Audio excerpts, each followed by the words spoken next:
I want to give massive thanks to all of my supporting members and patrons. Thank you all so very much.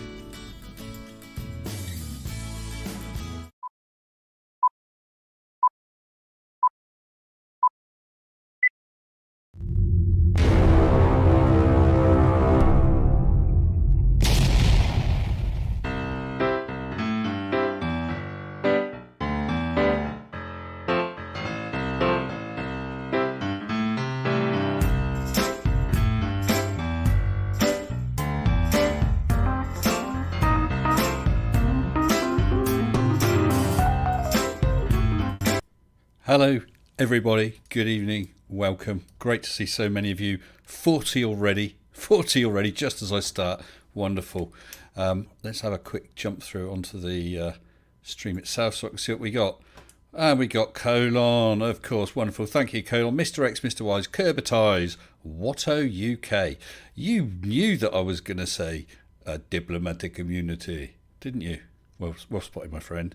Adam L, Martin H, Bob Nodell's Gyroscope. Thanks, Bob. And many, many more. Mohammed Shafiq, a Shafiq of the Mohammed kind. Good evening to you. I'm D Fox. And whizzing back, Tusk. And thank you for those messages, Tusk. I appreciated that. Very helpful. Rich 901, Keith Newton, Spice Hedge. That's a new name. Good evening. Or a new name to me. Or I've just not been very observant. If so, I apologise. The Snark, of course, and many, many more. What I'll do, I'll have one more scroll. Any other name? Arctic Reflections, Global Mom, David Oliver. Hello to all you. I can't go on forever, of course, but you know, I'm glad to see each and every one of you. As you can see from up there, copyright and other stuff. Oh yes, we got two cheese-related stories to cover tonight, as well as copyright. The cheese is not copyrighted though. Okay, the cheese is not copyrighted. We've got a little bit of a kicking for a certain old favourite who I don't actually deal with, so I'm not actually dealing with any of his videos or anything like that. An update. Let's do the update first. I'll have to switch off my green screen first, so guys, just so you can see it, because I know the colour goes all funny. I thought, and someone had mentioned it the other day, it's probably about time to have an update on my 1,000 subscriber YouTube Cheese Award plaque thingy. I had a look. Let me switch off the green screen while I think of it, so I don't want to mess this up, because it will really look rubbish. Instead of just looking horrible, it will look rubbish as well. Is this the right one? Yeah, there we go. I'll just wait for that to... Yeah, I think that's come through. Right. So 6th September 2019, I received my Mr. Sensible's 1,000 subscriber YouTube award plaque. Look at that. The cheese is still there. It has not yet it's looking a little worse for wear, I admit. It's a bit 3D now. The play triangle in the centre is... let's zoom in. Extreme close-up. Yeah, the cheese play bit is looking almost the same colour as the rest of the cheese. Not quite sure what that is. It hasn't invaded anywhere else yet. It's it got larger for a while and it stopped. Which side's which? Yeah, this side. Looking a bit colourful down this side.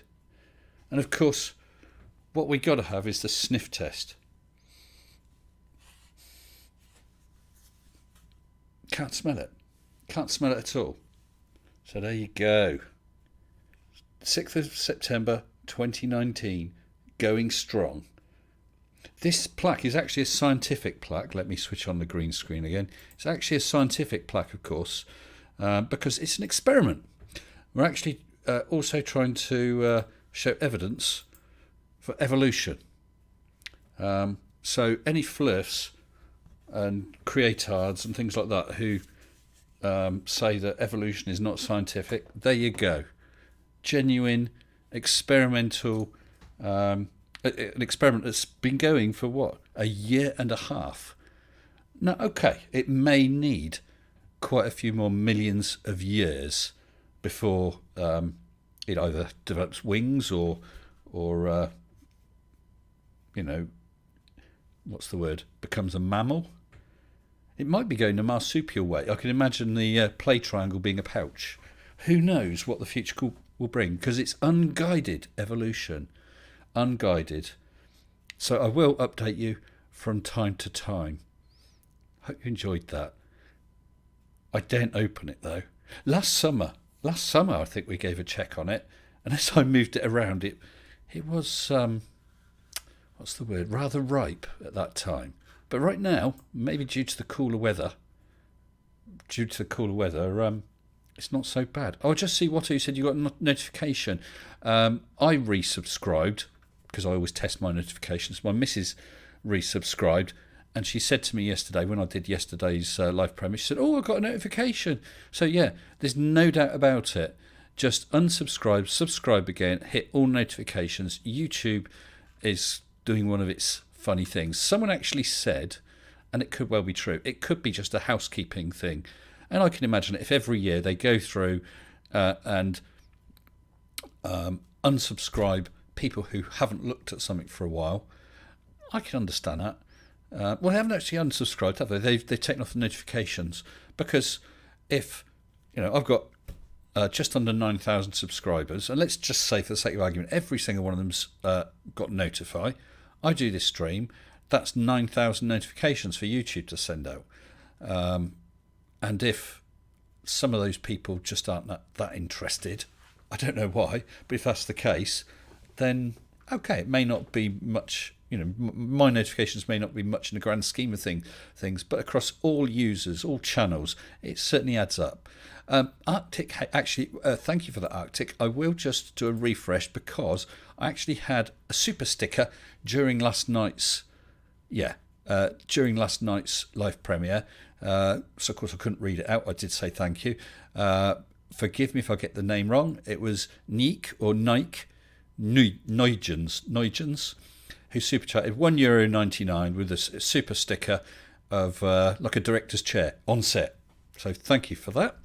And of course now we just had Arctic Haze with 10 Polish, or was it some said, I think MC Toon said there was it PlayStation Network zlotys or something, I can't remember, but 10 of them anyway. So thank you for that, Arctic. So good luck on quickly achieving the 10k target. Thank you very much, sir.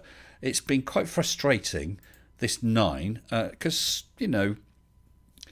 people subscribe and unsubscribe all the time. The trick is to get more subscribing than unsubscribe, of course. So some days it will go up and down a bit and gradually work up. And it's been doing that until this whole palaver and kerfuffle just lately about notifications and subscriptions and stuff, because it was steadily going up, perhaps not as fast as I might have hoped, but it's going up, and then it sort of pretty much came to a hovering halt, and it was just up, down, up, down, up, down, up, and now it's doing that, and it's gone down. Not much, just 10 to 20 over a couple of weeks, but it's frustrating. Get me over that 9k.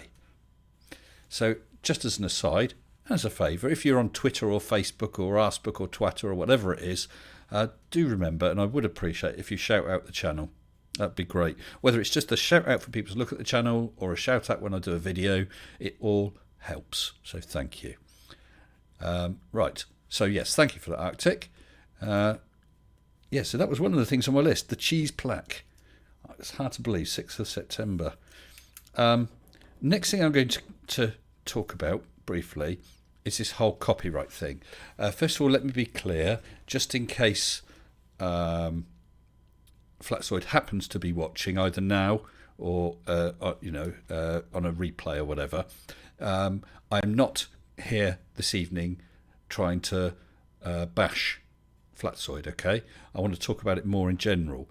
This is the issue with his, which I did try and make clear in my video. It was purely the amount of my video that had been used, the portion of his video that made up, and the extreme lack of either transformation commentary, piss taking. I am more than happy for you, Flatsoid, or for anyone else, either Flat or Globe, to take one of my videos, to cut bits out of it, to try and debunk it, to argue, to parody, to take the mickey out of, that's fine. Hey, I'll do it to you. And that's all fine. And that is banter, as you mentioned in one of the messages, whatever. That is fine. But what the problem was, just in case it's still not clear, 60% of my video in 3 chunks, with no cuts in those chunks saying, yeah, but you're wrong about this, Mr. S, because, or you're an idiot because, or hey, I don't like your hairstyle. There was nothing, okay? So that's not using it fairly. You're allowed to use under, well, US law is fair use, UK law is fair dealing, and there's similar things around the world. You're allowed to use pieces of people's video. That is true. But you're supposed to use the minimal amount to make the point. So if you've got a 5-minute video, 10-minute video, and there's 30 seconds in there that I really disagree with and I can evidence against it, what I can't do is take your entire video or most of your video, play it, and then just put some silly comment or, sorry, leave that, some comment or evidence against that little 30-second bit in the middle. No, what you'd have to do under those circumstances is take that 30-second bit and evidence against it, or parody, or make commentary on it. That's fine. And I do not want to discourage people from doing that to other people's videos or to mine, including you, Flatsoid, if you happen to be listening. If I put out a video tomorrow and you want to debunk it, as long as you do it, cutting it into little chunks, taking the required amount that you can then evidence and argue against. Whether I agree with your arguments or not, that doesn't matter. You're totally entitled to do that, but just not what you did to that other video.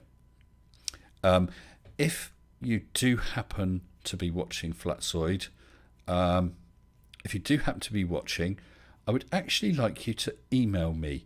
Otherwise, I will email you because I would like to discuss this just a little further. It's not to have an argument, it's just to discuss it a little further. Okay?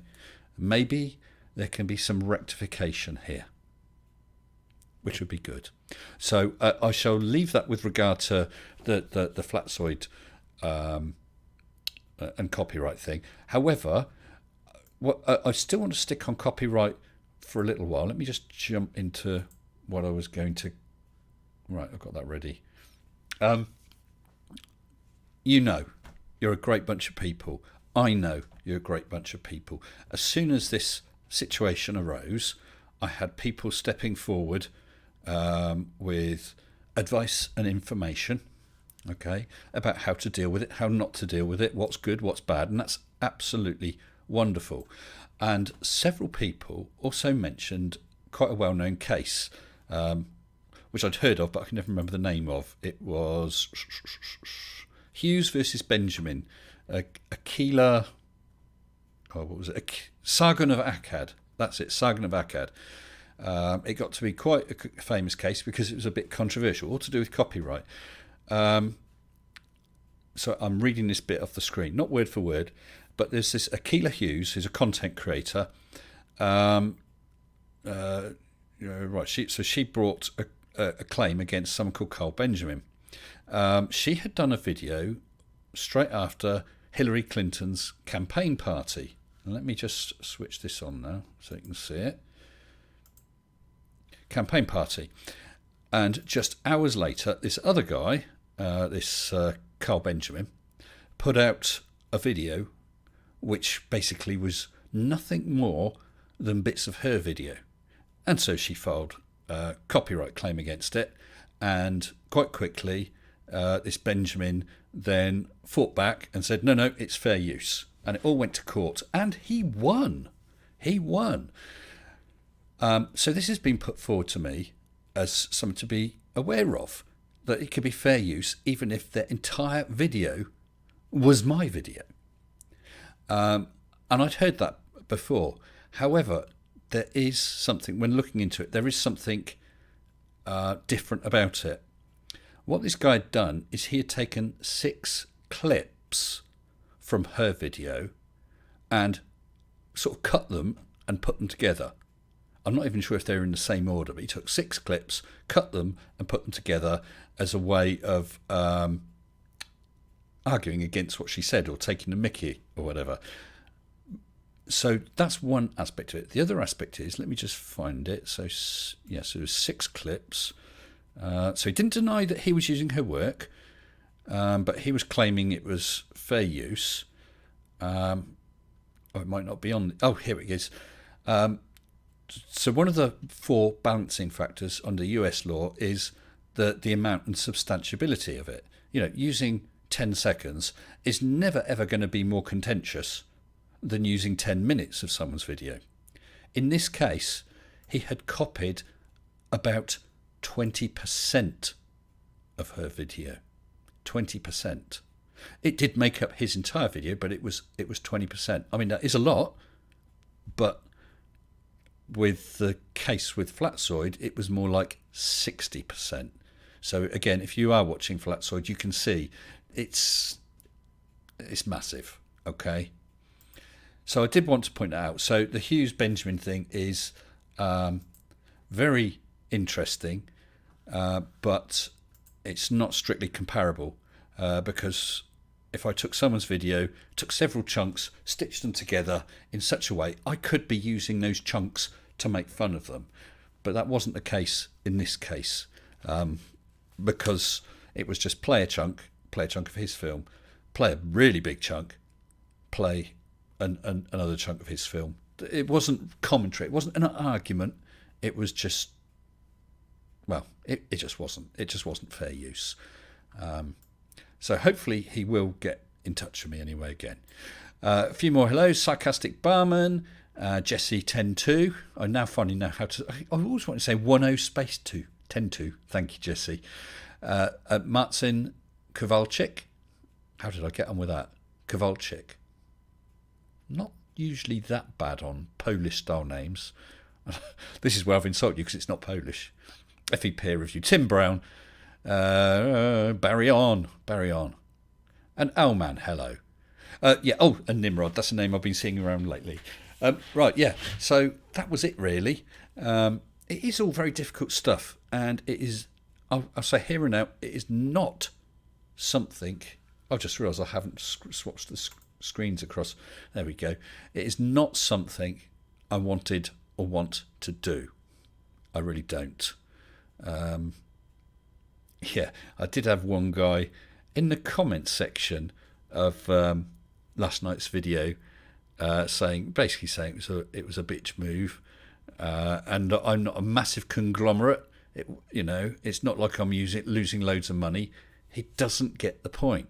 It's not the amount of money. Okay, so when a video plays, if you're monetized, you do get some money from views. But unless you've looked into it, unless you're a creator, you don't realise how much money that is. It's not a lot, unless you've got Simon Dan levels of views. But even then, I suspect you might be surprised.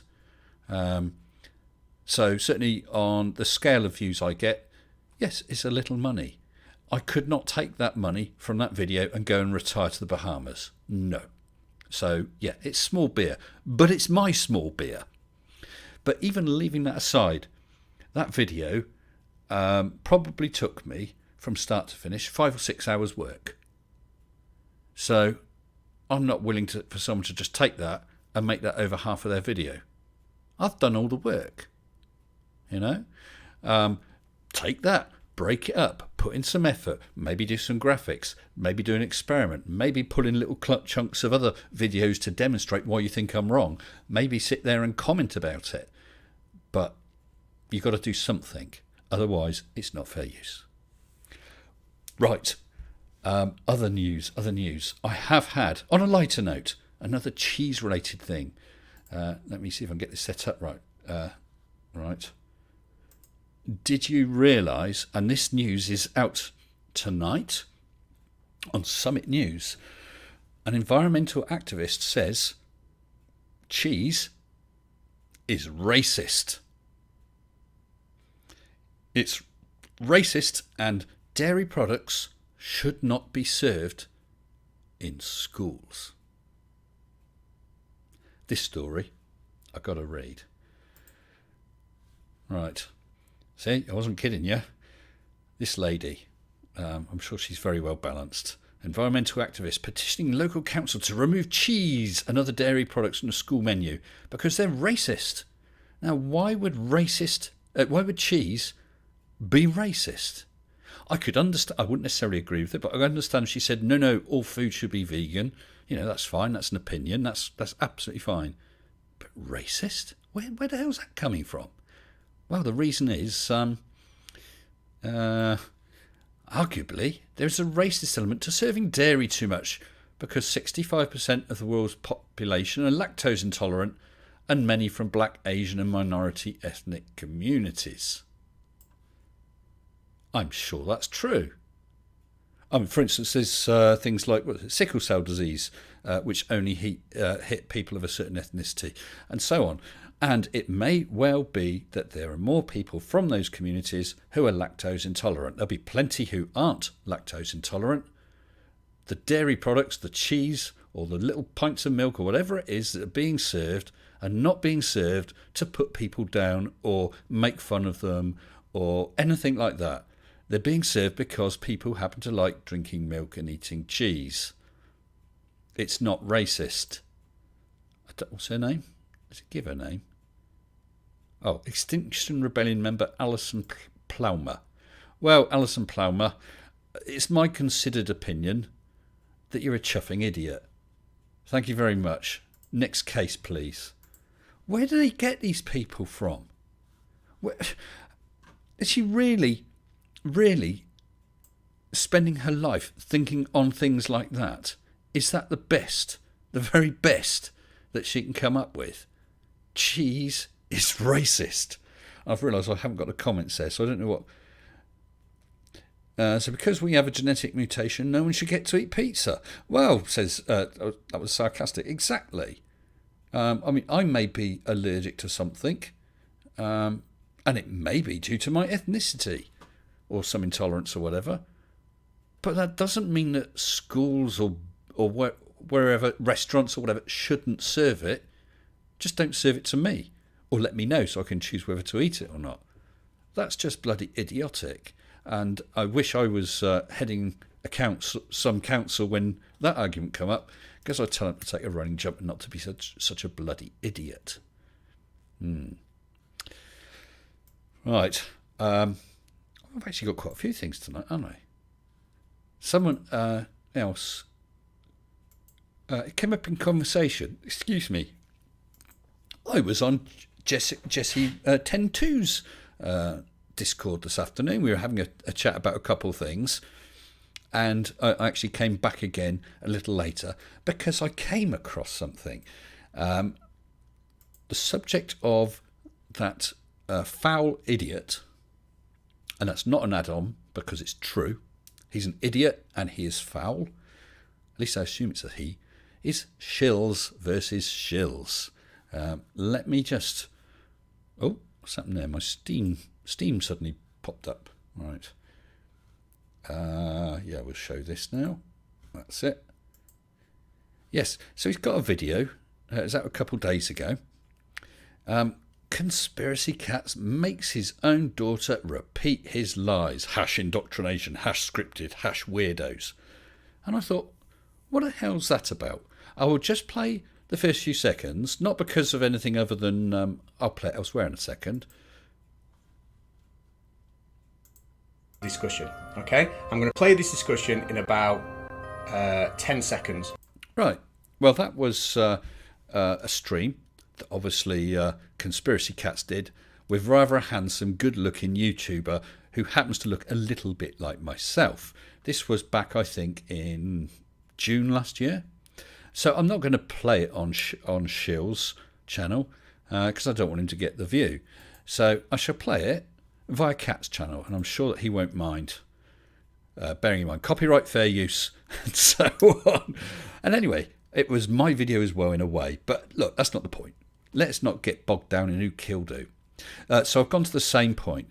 So I'll just play it. It's about 30 seconds long. And when I went onto Quantum Eraser's channel, it was actually Nathan Oakley's channel, all I wanted to do was describe this very simple experiment here which would show that gravity could not be explained by density. All right. So this afternoon, to show you how simple it is, I sat down with my daughter and we had this little discussion. Okay. I'm going to play this discussion in about 10 seconds. All right. All we've got are 2 ice cubes hanging off some Newton meters, and we've changed the mass of 1 ice cube, and we're going to talk about the variables. Okay. Okay. Are you ready, Mr. Sensible? I'm ready. Let's go for it. 3, 2, 1, go. Right, so before we start this, just could you tell me what is an independent variable? The thing that you've changed. All right, so in this experiment here, what am I changing from the left to the right? You're changing the mass. The mass of what? The ice cubes. Okay. What's my dependent variable? The reading on the Newton meter. Okay, so that's the reading on the Newton meter is going to depend on the mass of the cubes, yeah? Yeah. Okay. What am I doing to make it a fair test? What's the other variable? Control variables. So what is my control variable? What am I doing to keep it a fair test? You're keeping it the same object. Right. Would you say the density of the ice cubes has changed, or would you say the density is the same in both ice cubes? It's the same. Because it's the same material. So, to cut a long story short, my independent variable is the mass, my dependent variable is a reading on the Newton meter, and the density is controlled in both. Yes or no? Do you agree? Yeah. Can you see any problem with what I've said? No. Are you sure? Yeah. Would you believe it if I told you there's somebody out there that couldn't understand that? Yes. You would?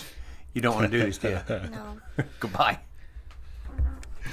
Okay, I'm going to stop it there because that's all I need of that. So it's a nice straightforward experiment. You all know what's going to happen. Ice is going to melt. There is less ice there, so less mass. So the reading is going to go down the Newton meter.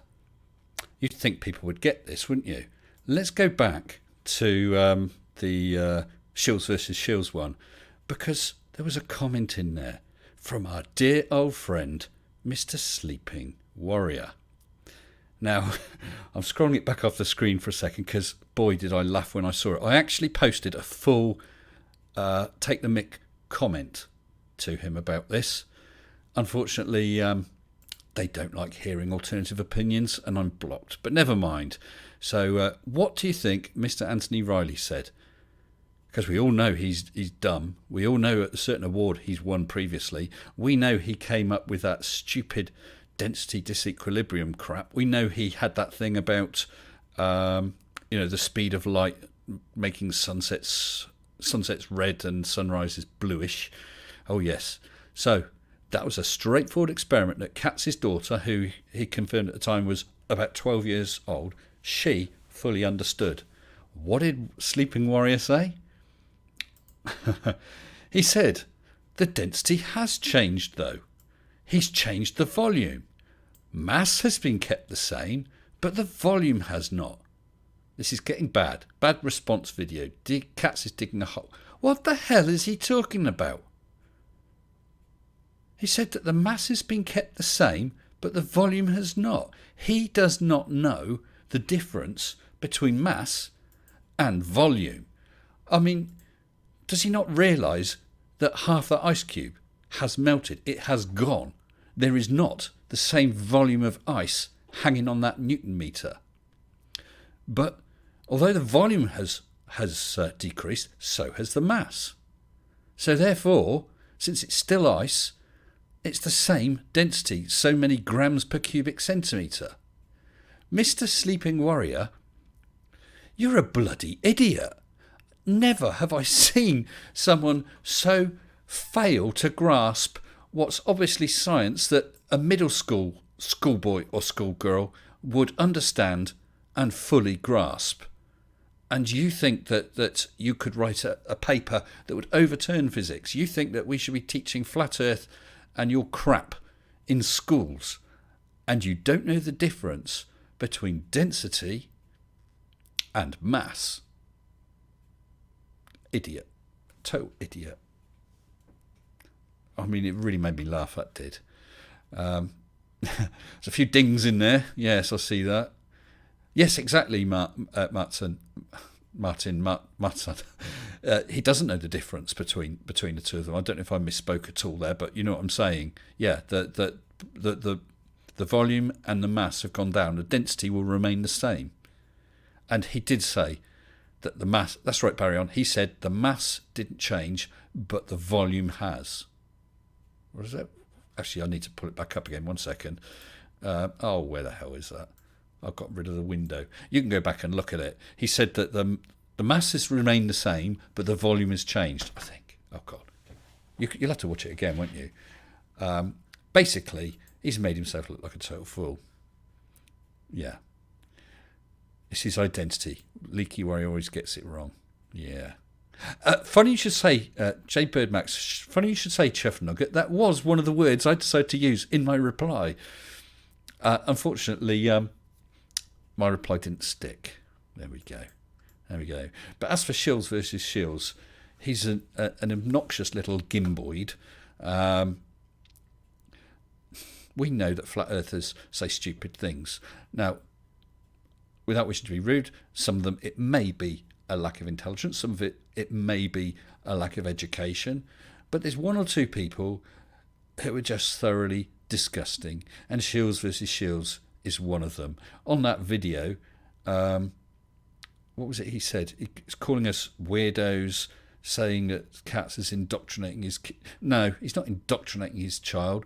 He's teaching his child. And what a wonderful opportunity for a child to have someone like him with his abilities to teach them. If only you'd had that opportunity, Shills versus Shills. Right. Well, what I'll do, because not only have I talked the hind legs off an Arcturan donkey, I've probably persuaded it to go for a walk again afterwards. And my throat's going to give out. So I'm going to get a couple people in. I'm going to get a couple of them in and they can chat to each other while I take a break. So it's fair warning, I've got some people in the live waiting room. Going to bring you in. Let's do some quick check of this. And by the way, I don't know if I said hello and I hope you're all doing well. My deepest apologies. And I'm still waiting for my second COVID vaccine. And hopefully I'll be getting that soon. And I've got a message. Okay, see, no worries. Thanks, pal. Although not too bad. But I appreciate that. I wasn't aware. Thank you. Okay, right. Let's bring them in. Who am I going to bring in? I'll tell you what, I'm going to bring you all in. Yeah, let's go for it. So we have, let's make sure I've got desktop audio on. We have Arctic Reflections. Good evening to you. Good evening, sir. Success there. And let's get in Mr. Mitch. Hello, Mitch. How are you? Hey, Mr. Sensible. How are you? Good to see you, Arctic. Not so bad. Same. Let's get the next one in. We've got Mr. 42. Hello there, 42. Hello. He's probably cleared off to someone else's studio again. He's always doing that. Hello, 42. I'll leave him sat in there. And we also have Nimrod. Hello, Nimrod. Hello there, Mr. Sensible. How are you? How is everybody? Excellent. Superb. Great. Smashing. And Vicky says hello as well. Oh, the cat. Oh, the cat. And for those of you who unfortunately are watching in audio only, he's got this wonderful cat. It lives on his shoulder. It's more like a parrot. Oh, yeah. Absolutely beautiful. Fantastic. Yes. Never far away. Good. So, Is guys. it pining for the fjords? Oh, it is There's 42. no fjords in Sweden. It's the crinkly bits around Norway. I always like those bits. Guys, did you see my video yesterday, the whole thing about the copyright? And I would like your honest opinions, and honest opinions are welcome. You know, even if you think I did wrong, I shouldn't have done that. Maybe you think he didn't breach fair use. What did you actually think? I think you actually had a very good point in giving him that strike. Yeah, okay. Seeing as you did give him a fair warning and he chose to ignore it or delete your message. Yeah, well, so just to be clear to everyone, I posted a message saying I'm going to give you 24 hours to unlist it and get in contact with me so we can discuss it and resolve. I then went back because I thought, well, it only makes sense if I put a start time. The message was there. I opened it up, I edited it, went to save it, and I couldn't because it had gone. Now, I'm not going to say he deleted it because I can't prove that. But however, he did email me and knew it was about copyright, so I can only assume he saw the message and chose not to do anything. But that was after I'd already discovered my messages were disappearing and I didn't have an email address to contact him. Therefore, I had two options: either forget about it because I couldn't contact him, or issue the strike. So I issued the strike. Yeah, I still consider that to be a fair warning by your part to him, and you have every right to copyright your work. And in fact, I don't need to give him any warning at all. And when he No, asked, you really didn't. no, he asked me a couple times. He said, "So what's wrong with it?" And I said, "It's not fair use." And he kept trying to get me to tie it down to no. It's not my requirement to give you legal advice on how you produce videos and whether they meet fair use. However, I was willing to work with him originally. I have possibly another way of resolving this, and I'm not going to say on the stream how that would be, because we may not agree on exactly how it would work, and he may not want to do it anyway. So I'm not going to discuss it because I don't want to queer the pitch over that. But as a general principle, if I could find a way to make sure it didn't happen again and to get some sort of acknowledgement that it was not an unfair strike, so his strike is removed. Does anyone think that that would be a nice thing to do, or totally not required, or a stupid thing to do, or what? I think you, as I said, I think you are in every right to give him that copyright strike and to not take it away, considering you did try to give him the warning. Yeah. And whatever he happened to have done or ignored it or whatever, you put a lot of work into a video. You have the copyright is yours. The way I see it, I wouldn't take it back. Yeah. Right. And speaking as a representative of the financiers of said videos, I can tell you, you should not remove the copyright strike. Okay. Because I can guarantee you, as sure as the sun will rise over Arcturus tomorrow, that you would not be accorded the same if the situation was reversed. And that's the only measure that you can even take to decide how to proceed. So he messed up. He has a strike. He's got to deal with it. I don't know how long strikes last, They or last if they have. 90 days. So Yes, then I would leave. Yeah, because I don't think he's prevented. I don't think he's prevented from producing videos. I believe he may be prevented from streaming, but I also think that as he's got under 1,000 subs, he can't stream anyway. I think that's right. Maybe someone can correct me on that. So I don't think at his current status, and I'm not knocking his current status, but at his current status, I don't think it's actually much harm, if you like. It's not much of a punishment. He's just lost his video, and he's got 1 out of 3 strikes. So if he And a valuable lesson learned by him. Yeah, I'd hope so. I mean, obviously he was on Brandon's beforehand, moaning about it, and I thought, well, okay, that's his right, of course. But I thought it's a bit silly till he actually knows what the issue is, why it's been done. But there we go. Well, I mean, yeah, go on. you didn't even have to make a video saying you gave him a strike. You're being very open about it. I think you're in every right to do what you're doing. Yeah, well, I put a video out for 2 reasons. One, because I knew he would post about it, and I'm not surprised. I'm not blaming him for that, and of course he did. And straight away, well, actually, I'd be fair to Brandon. Brandon was a bit more circumspect. He said, "Well, what was it you did, and was it fair use?" Because of course he hasn't seen it. So that was absolutely right way to handle that, Brandon. If you happen to be listening. As far as you know, I could have been in the right, or Flatsoid could have been in the right. So that was more sort of an interview, and that was fair enough. So I knew that he was going to talk about it, so I knew that some people would start saying things like, and I've had a couple of posts on comments on videos and that saying, that's a bitch move, and that's a dirty trick, and you'll do anything. Well, no, I thought I need to explain my. Now, people may disagree with my reasons, but I need to explain why I felt a strike was justified. So that's why I put that out. And I also thought, hell, I made a video, and obviously I got some advertising and views and whatever. He has produced his video, or as I said, well, it's more my video than his because over 50% of it was mine. So I thought, well, if I'm going to tell a story, I might as well tell the story. And then, hey, if one person watches an ad, I'll make more out of it than I would have done if he'd done nothing. So I thought that's poetic justice as well. Very much so. Yeah.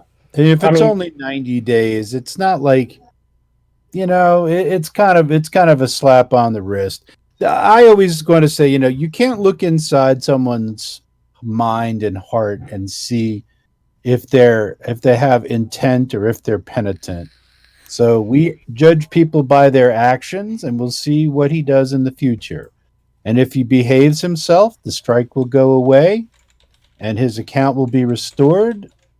And that's the way it is. You gotta protect your interests. Yeah. You work very hard for this, Mr. S. It's a commodity. I mean, I hate to look at it that way, but it is. It's the product of work, a labor of love, of your spare time, your copious spare time. I heard of that once. I used to have spare time many years ago. Speaking as a former health official, what the freaking hell is going on? You still have that plaque with that slice of nasty cheese on it after all this time. What is that thing? That 2 years old? It was 6th September 2019. Good Lord. Yeah. Oh, it's got pride of place on my wall. It's wonderful. We were just discussing that might be the source of a COVID variant. It's all right. I've had my first jab. The UK variant. Where'd that come from? YouTuber. That would be embarrassing, wouldn't it?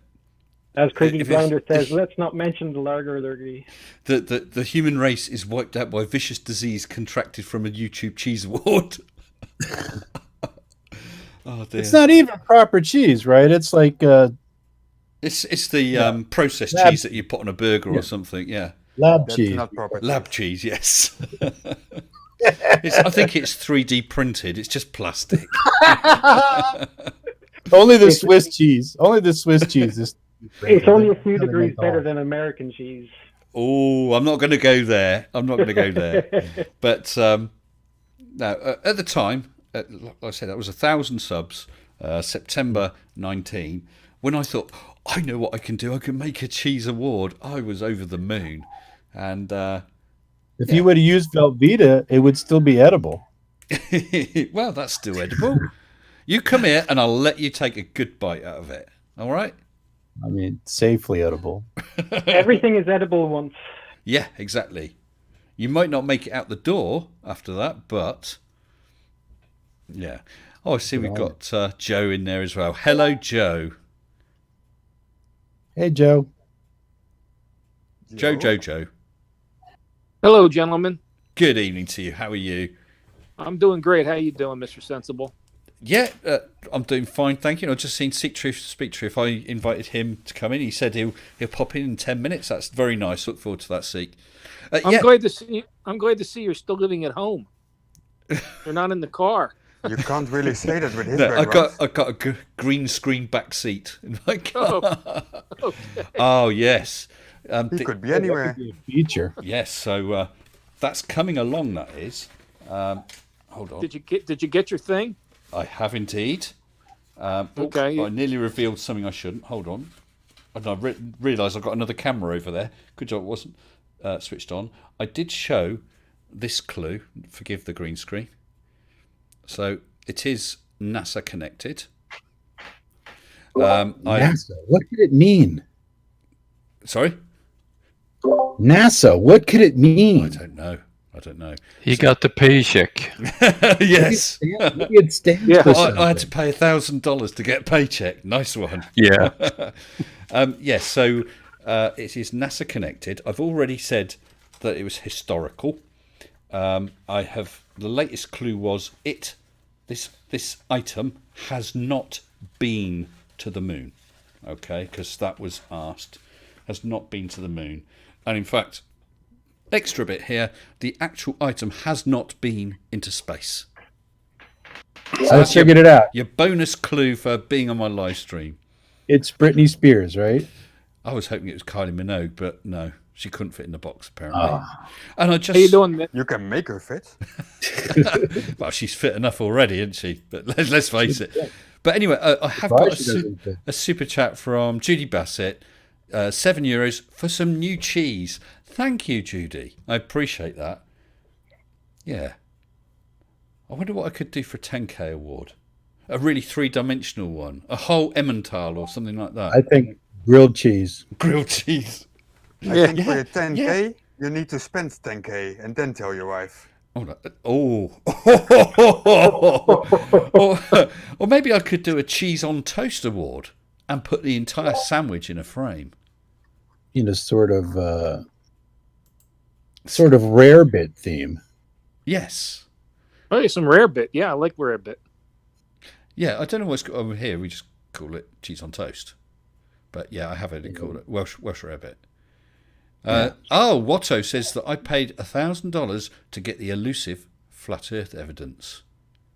Wow. Jessie 10-2 says she has something that was in space. Oh, have you? What have you got then, Jessie 10-2? That'll be interesting. Very interesting. Well, I think she has a meteorite necklace. sorry, say again. She has a necklace with a meteorite in it, I think. Right. I mean, I have heard of things like that as well. Well, Mr. Sensible, if you spend 10 grand, Mm. 10K, you're going to be fitted with cement shoes and and pushed off Land's End. Well, yeah, could be, couldn't it? Go sleep with the fishes. That's where I would end up. Instead of just sleeping with a cat on a sofa. It's not much difference, really. But yeah, I mean, the whole thing, I've really... It was something I bought pretty much spur of the moment, and I am pleased with it. Now, Mrs. S has seen it, and she, pretty much like in the video, she said, yeah, all right, okay, that's good. Why did you spend that money on it? But she's all right with it now. She's all right. She understands. And she was shocked and surprised. Excuse me, shocked and surprised about the various people who chipped in cash to get me to do that video in front, revealing to her. She thought that was funny. She couldn't believe it that people would do that. There we go. She must understand these crazy people. Yeah, well, got married in 92. So she's known me for quite a while. Multi-Tom-Tom in the chat. Hello. Tom, if you want to come in, you're welcome. M2M just super chatted. Oh, evening, pal. It's going to take a while to get used to that. Casual spaceman, former casual spaceman here. Hope you're well, Mr. S. And Mrs. S isn't too mad with you. Glad to see your channel is still going very strong.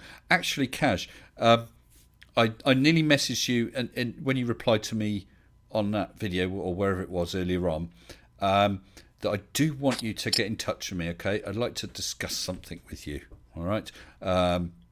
Just DM me or email me, okay? It's no pressure. It's either something you're interested in or not, okay? Thank you. But it's good to see you back in the scene. So what was the discussion about before the trapdoor opened and I dropped in? Sorry, on here? Yeah, I mean, I kind of like dropped right in, so I wasn't listening. Well, we were mostly talking about you, Joe. Oh well, that's the story of my life, Mr. S. Yeah, Join the club. My wife Mr. is probably up there talking about me right now.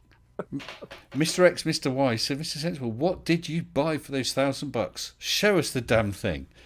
I could actually show you the damn thing right now, but I won't. I think you should have a contest. Oh, right. What's that? Have people guess what it is. And if someone guessed it spot on, do they win it? No, they... No. No. I want it. They got the price for it. No, they get a special mention on your your Patreons and members at the end of your videos.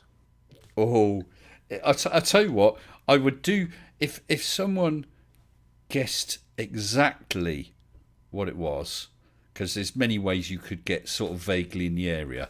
It would have to be exact.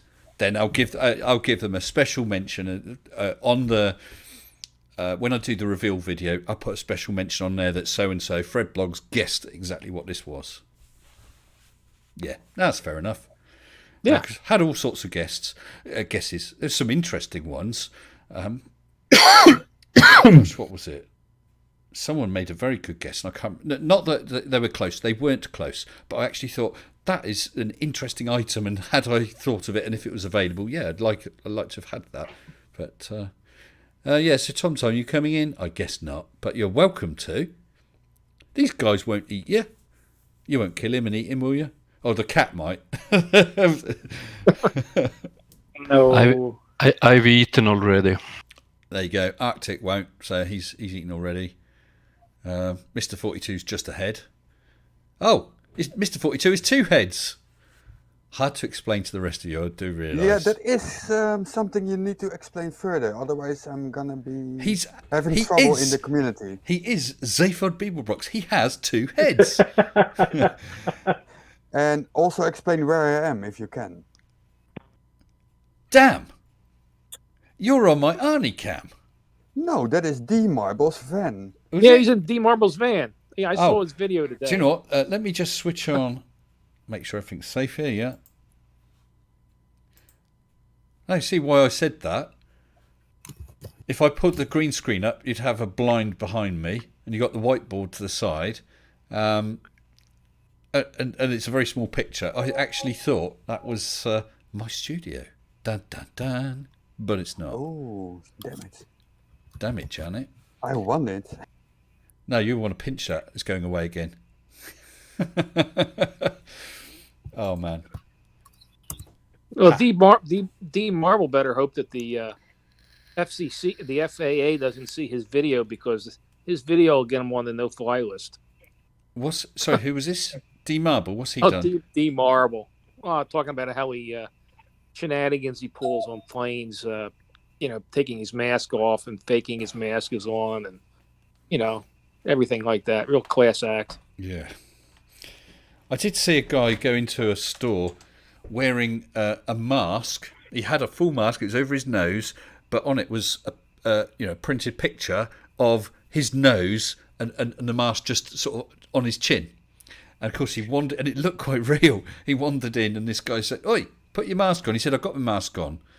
No, put your mask on. Put it over your nose. And then he showed him that he actually had. The guy was laughing. I thought it was really quite funny. There we go. I don't know if you've seen it, Mr. Sensible. Did you see Dacia went and copied your Mage too? Sorry, who did? Dacia. They sent a Dacia Duster up into space on a balloon, just like you did with Mage. A what? A car. Oh! They sent an entire car up. That's an hell of a balloon then, because Mage was about a kilogram in weight. It was just a model of the Duster, but I think I sent a picture. Maybe it's on your Discord somewhere a while ago when I seen it. It was only a couple of weeks ago. I hadn't heard of that at all. I mean, I've seen all sorts of things like the garlic bread and so on. I'm sure if you Google Dacia Duster into the sky, you'll find I'm sure I'll pictures find of it. it. Yes. Do you know how? Well, I guess it's just a little model. It was a little model. I think it went up quite high. You could definitely see the curve of the Earth, although I think they weren't using a non-distorting lens. No. And I suppose even if they had a balloon large enough to take up a full-size car, even if they stripped it out, just the shell, that would be a hell of a lot to drop on someone's head, because it could happen. Yeah. Imagine insurance. Yeah, we're just going to drop a car from 120,000 feet. That'll be all right, will it? Yeah, no problem. What could possibly go wrong? Absolutely. Don't worry about it landing on your head. We can buff that out. Just a little Bondo. All you need is a Band-Aid. Actually, Mitch, while I think of it, how's Julie? All right? She's okay. She's Julie. Where are you? I just wondered. It's no worries. Mr. I just wondered. Sensible's asking for you. That's where. Well, wherever you are, he's asking for you here. Actually, I do have a message for her if she comes. I think she's perambulating her way over here. Okay. Even as we speak. What, is she upstairs or something? She's coming down. She's coming down to the lair. Ah, oh, I see. There she There is. she goes. Hi, Julie. Hi, Mr. Sensible. How are you? Yeah, I'm fine. But do you realise that you've just had to walk all the way downstairs just to say that? I'm all right. You don't mind that? For you, Mr. Sensible. Right. Yeah. Hey. No, put those back on, Julie. That's disgusting. You can't do that on the live stream. She's awful. Hey, don't stop her. My tie-dye too scintillating for you? You keep your tie-dyes to yourself. It's Where's good your to cat? see you. Arnold is not in here Brought right their now. cat. Yeah, that's Oh, yeah. that's a very cool cat. It's Nimrod's cat. He No. sits on his shoulder. Her name is Zuki. Zuki. Yeah, We have 4 cats, but none of them are going to visit us here. So. Oh, he's a baby. Oh. He's 10 years old. Crackle Cats asked about when I'll have Mallory on the channel. The offer is open, and she is aware, and I've left it with her whenever she wants to get in touch with me. Just one warning, Mr. Sensible. Her arguments are basically and soft foot fetish porn. That's all right. Cool. I was seriously thinking of getting into the foot porn business. Oh, and she's a furry. Ankles down, right? Yeah. And she's a furry as well. Oh, my God. I got to draw the line somewhere, man. Yeah. And Each- this To stream's each his taking a own, but I'm dive. not. I can't go there. Well, between Fight the Flat Earth and MC Toon, I think I've had enough of Mallory. No, if she decides to come on the stream, we're just going to have a chat. I'm not going to go full on trying to disabuse her of flat Earth beliefs. We'll pick one or two things and talk about them and see what she has a problem with and so on. You know, I'm not out to bash her or call her a fool or anything like that. You know. Well, There's no when she was reason to on, do that. There's When- no way. There's no way she's 37. Excuse me. I have no idea. I've never seen her. no, I've never heard a 37-year-old woman with a voice like a 12-year-old. Never. Although, Oh, yeah, but I don't know. The older you get, Yeah, everyone looks 12. This is all a surprise to us, so we'll have to check into this now. Well, But having said that, I saw when one of she you was on guys recently. The Snark came on the stream on the camera on Discord. I think last week. Oh my goodness! I had no idea that's what you look like because voices don't fit the picture you build up in your Not at mind. all. So I really couldn't say either way. I mean, you might be right. She's sort of 14 years old, or maybe she's someone who's just got a very young voice. You think? Or she's using a filter, perhaps. Or it could be using a filter, yeah. And her name's for her Derek, voice? and she's a 6'6" wrestler. It could be. Ooh, that would be interesting. yeah, if there's a filter I could use if I wanted. I could sound like Richard Attenborough, but it takes up too much memory. I would never use a filter. Your own voice is sexy enough, honey. There you go. although, you know, when she was on MC Toon's channel, she's actually not too bad of a person to talk to. She's actually quite funny Ladies and when she's gentlemen, not defending herself. I have an announcement to make. Ooh, Mr. Bob the Science Guy, my friend, has just super chatted 55 of his finest greenbacks. Bob Wow. always pays his debts. You didn't realise, Julie, Bob was in hock to me for $55, and he's What paid did his he debt. do? What did he do? He bullied me, Julie. He said to me, Oh, "Yeah, the nerve.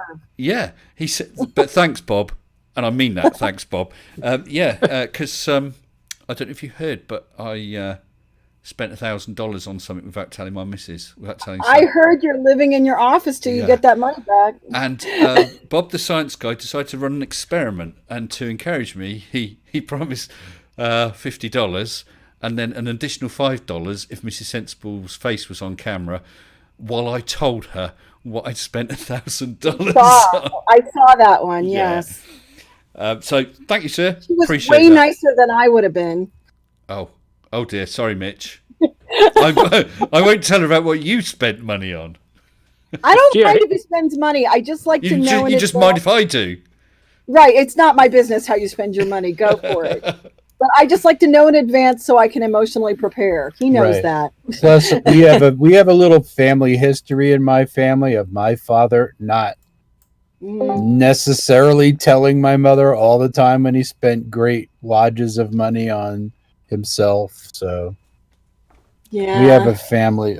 Oh, look who's here. Uh-oh. Well, Here, we've got a $5 super chat from Mr. Mitch Goldstein. Thank you very much for some Stilton. Appreciate that, Mitch. I really do. And hello to your cat, or one of them. This is Hobbs. That's Hobbs. Hobbs. Oh, look and we got Mr. Seek Truth, Speak Truth in the chat. Oh. Good evening. Hello, how are you? Yeah, not so bad, thanks, pal. And you? Very well, mate. Very well indeed. Thank you. Thanks for asking me on, bud. Oh, always. It's open invitation for you. Open invitation. And to you too, Bob, the science guy. If you wanted to pop in, this is just a free-form chat night. Actually, Seek, I presume you've heard all about this whole copyright thing? Yes, mate, I have. I was watching your you were indeed. yesterday. You were. Have you suffered with anything like that where you thought that someone had gone too far with your material?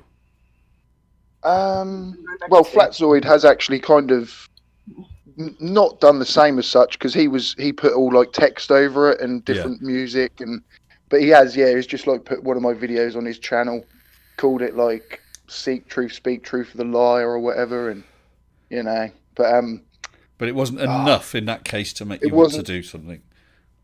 No. I mean, obviously, I did a respond video. I had to kind of rip him a new one, shall we say? Yeah. But no, I could. There was no opportunity for that, unfortunately.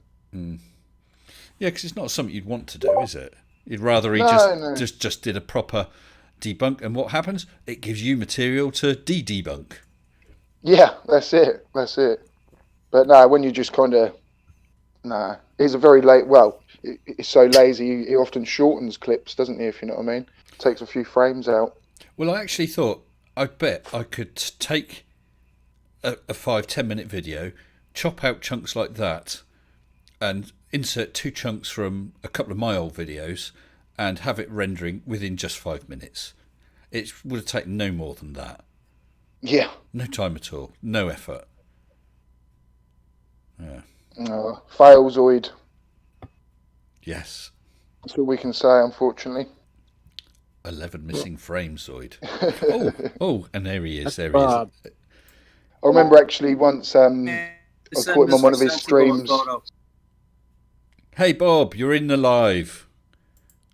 You dropped in mid-sentence. You're here. How are you, Bob? Hello? He's asleep. He's muted. Oh, he's muted himself, I think. Oh, okay. Hey, Mr. 42's in orbit. So he is. Yes.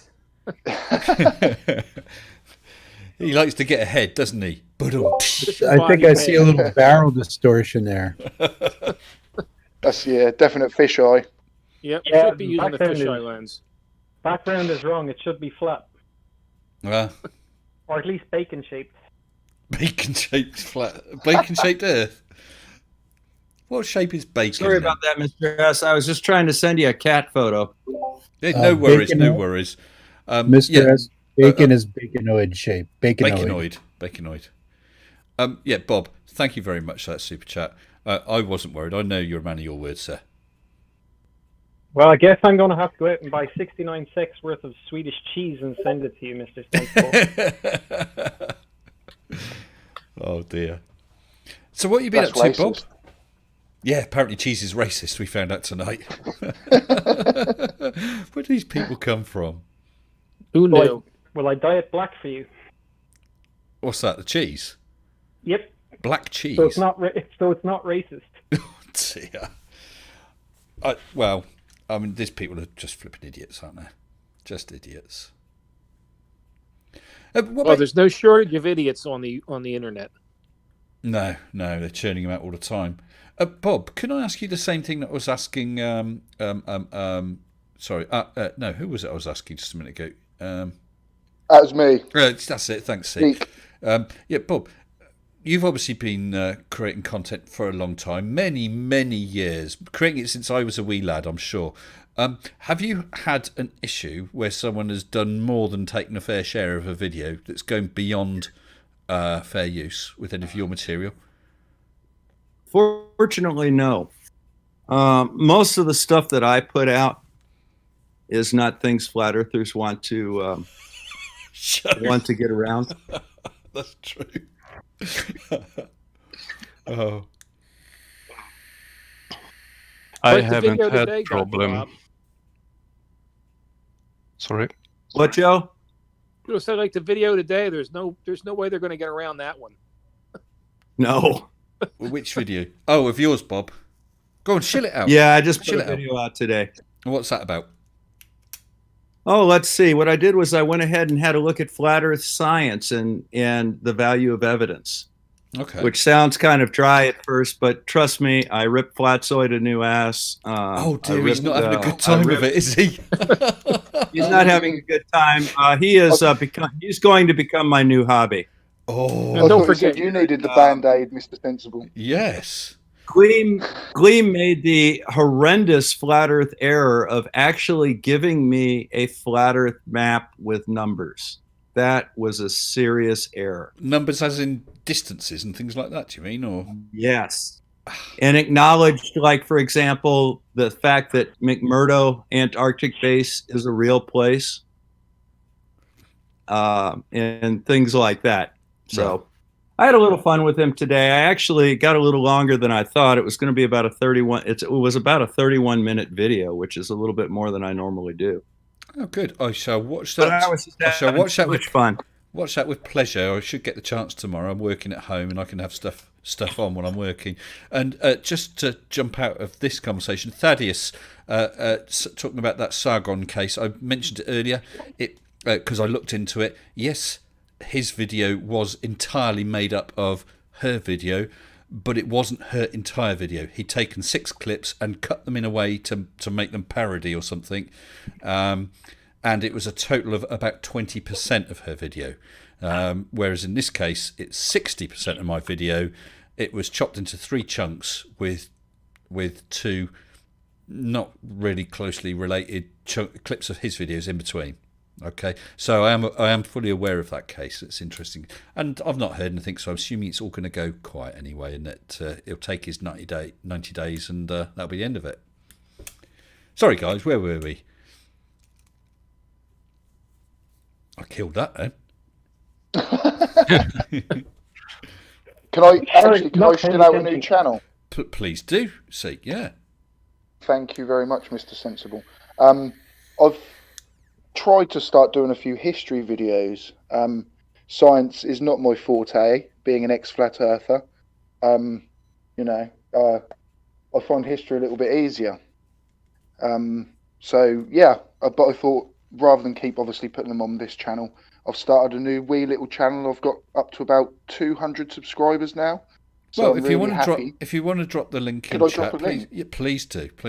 And when you say history, what sort of history are we talking about? So at the minute, I'm just kind of learning about my local history. So Suffolk. So there was one, say, where Anne Boleyn's heart was left after she died. It was taken to a place in Suffolk. Did she get better? No, unfortunately not. Okay. She was beheaded. Yeah. And then actually I've got one where it was like the last outbreak of the plague, which is right near me. And that was actually rather recent in the UK, which was like 1918. Bubonic plague. Yeah, yes, mate, yeah. And then one about the first unbaptized child to be buried in a churchyard in the UK as well. So, but they're all like really local to me. What I found out about, and some local history stuff. Okay. Yes, mate. Yeah. So yeah. would it be covering everything? I mean, you mentioned things like historical figures. What about history of the way the environment's changed? You know, I don't know, urbanization and what's the word? Yeah.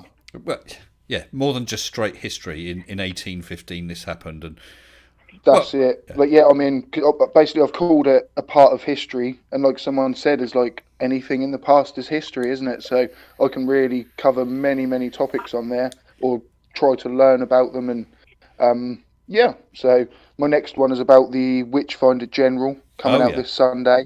Yeah. So yeah, mate, just a bit of fun to put out. And why not? I'm actually in the process of starting a second channel that is 100% not connected with anything flat earthy or anything like that. But it's a bit of a different sort of thing. It takes about a 2 or 3 month lead time to get the material, and then after that it should just tick along, just as something different really. When it comes to it, I may or may not mention it. It might be nice to mention it so it gets a little bit of a kickstart, and perhaps people tell others who, although they may not like it, might think, oh well, Fred might like that, but I'm not even sure about that. I might just let it go by itself and see what happens. What's it going to be, Mr. Sensible? Cooking with cheese? No, it's still. I'm afraid. And I just realised. Oh no, we haven't lost Mitch. He's just not on the camera right now. That's okay. Mitch is. Yeah. No, it's totally unrelated, and I almost certainly won't appear on camera, and I may or may not even speak on it. I don't know. So you could accidentally come across it, watch it, and not know it's me. Well, there's a blessing for you, isn't there? We'll see. I stuck Otis up for you. He's looking really happy. He did 100,000 steps yesterday. So who New did? record. Wow. Who did, Bob? Otis. It's cat. Otis. 100,000 steps. Is that how you get round it? You're supposed to track steps and you strap it to your cat? Well, no. I just track him on GPS all the time just because I'm interested in what he's up to. I tell you what. I'm living my life vicariously through my tomcat. Yeah. Have you never watched Otis Cam? No, I haven't. Oh, mate, you are missing out. That's like ASMR sort of thing. It just helps you relax. I thought some time ago about sticking a camera on the cat, but neither of our cats wear collars. They just never have. We live in a rural location, and they're less likely to get lost anyway. We've only ever lost one cat. So they've not got collars, so I've got no way to strap a camera on without really annoying the cat. Is it Arnold's Adventures starring Arnold the cat? So Timo said. Good evening, Timo. New channel called Sleeping on the Sofa. Oh dear. No, it's not that. Listen, honestly, you really wouldn't guess. It could be something like how to cook with cheese. It could be my favourite bus shelters. It could be anything, okay? We have got a nice bus shelter, actually.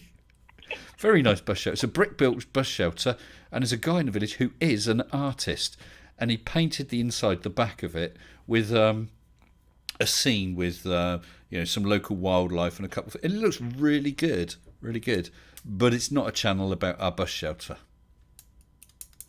And you won't guess. Oh, no. Has anyone ever seen Pylon of the Month? No. No? Oh my goodness. I'm shocked and stunned. I think I need to try and show you that. It's been going for years. And you've not heard of it either. I've seen plenty of most disused stations of Britain. Okay. Right, let's by see. Some guy named Jeff Marshall, and there's a load of other guys who go around to these least used stations around Britain and Scotland and Wales, and film the one train that stops there in a week. Oh, I see. Yes, which could be quite interesting. Well, this guy, he's got Pylon of the Month website, and every month there's a picture of an electricity pylon with some description. And you can go through the archives. Let's look. December 2020. Oh, yes. Pylon of the Month. It's from Scotland, that one. But there was one years back, and it was... I'll try another one. Oh, look at that. Isn't that beautiful? There was one with a pylon, and the description said something like, a beautiful picture of pylon AE/5521/C looming out of the morning mist near Didcot. But I'm just surprised you guys have never heard of it. Like I said, it's literally been going on for donkey's years. I think probably about 15 years. Well, that's another one of those words that means one thing in the UK and another thing in the United States. What, a pylon? When I think of pylon in the US, I think of like a wooden I see, like an pier, you drive into the ocean, not an electrical tower. Yeah. So this one is the first pylon of 2021, comes from Boars Hill just outside Oxford, and was sent to me by a friend after a walk with his wife during the recent cold snap.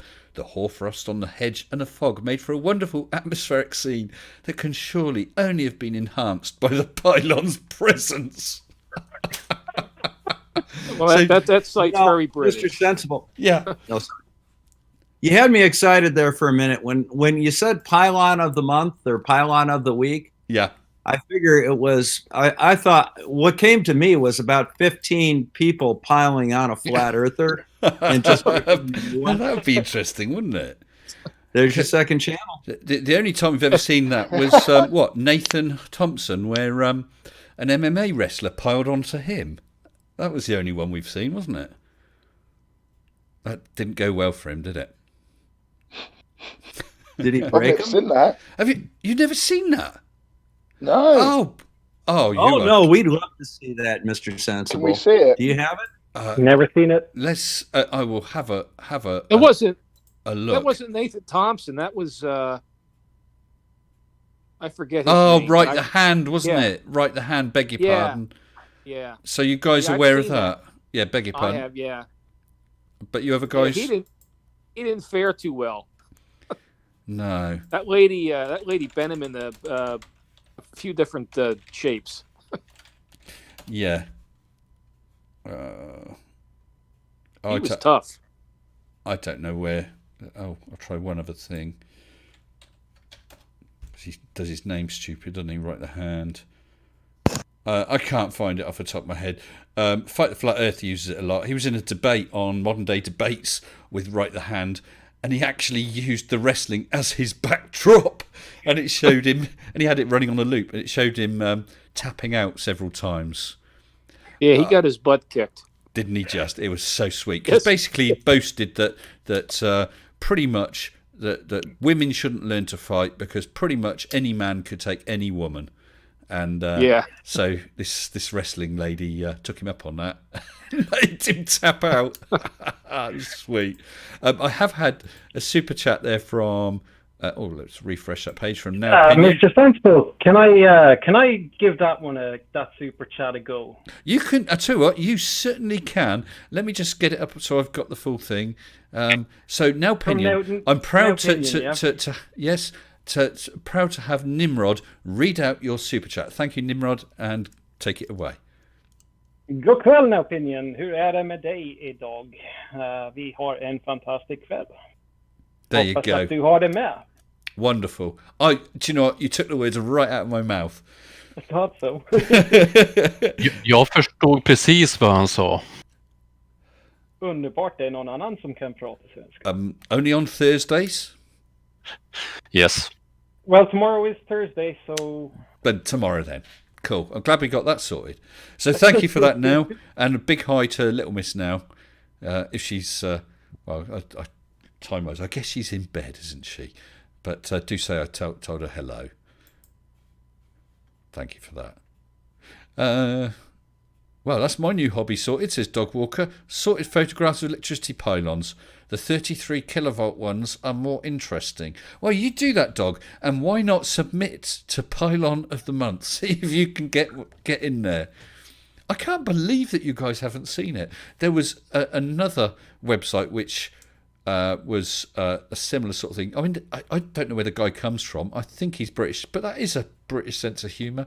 But I did see another one. It was the Kama Sutra for deck chairs. You know, the folding chairs you have on the coast. And there were pictures of deck chairs in various sexual positions. You never seen that, then, Seek? No, I've searched for that site. It's gone. It might be in the Wayback Machine. It could be worth a search there. Oh, was it the recent snow that happened down in Spain? There were lots of people carving snowmen around some town square into really sexual positions, and there was somewhere else that was doing the same thing. And they were warning out that we've got cameras on the local area. We're going to find you, whoever's doing this. Get a sense of humour. Oh, Mr. X, Mr. Y never got the hang of Thursdays. No, I didn't either. Could never get the hang of Shana Thursdays. Arctic Reflections. Tiena. No opinion on Arctic. Shana. God dog. Or you could just say shut. Say that again, Arctic. God dog. Yeah, but at normal speed. God dog. Do-do-ba-do-do. Yes. Do-do-do-do. Hey, we got everything on this trip. Sorry, pal. You have to learn Swedish, Mr. Sensible. I've been to Sweden. I have been to Sweden, and I actually visited an IKEA and had meatballs. An IKEA in Sweden. I did spend. No cheese, then. Sorry. No cheese. Cheese, no. Sweet. Was it? I forget what you have. You have the sauce. Is it lingonberry or something? Yeah. Yeah. The sauce, and I forget. Is it potato? Is it potato with it? I can't remember. It's going back a while. I did enjoy it. Technically, it should be meatballs, brown sauce, not HP brown sauce. No. It's what the Swedish call gravy. Lingonberry jam and boiled potatoes. Yeah.